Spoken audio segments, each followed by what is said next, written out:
Good morning সবাইকে। সিকিমে এসেছিলাম ঘুরতে। তো এখানে একটু পাড়া আড়া ঘুরছিলাম, এসে যে লোকাল স্কুল এক্সপ্লোর করছিলাম, লোকাল কালচার এক্সপ্লোর করছিলাম।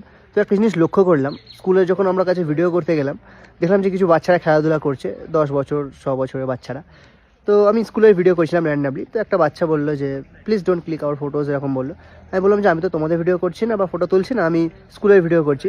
তখন ওরা বলছে যে ফটো তুলতে পারো, আমাদের আমাদের টাকা দিতে হবে, টাকা দাও, আমরা মিষ্টি খাবো, তোমরা ফটো তুলতে পারো আমাদের।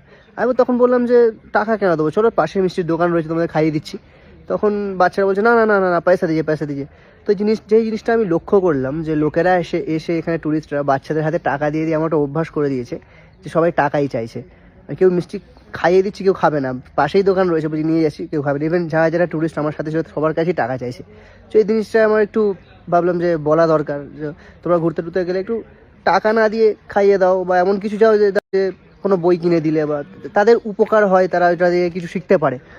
আর যদি একান্ত খাবারই কিনে দিতে হয়, তো দোকান থেকে খাবার কিনে দিও। টাকাটা দিলে কি বলো তো, একটু ইয়ে হয়ে যায় আর কি, মানে ওদের লোভ হয়ে যায়।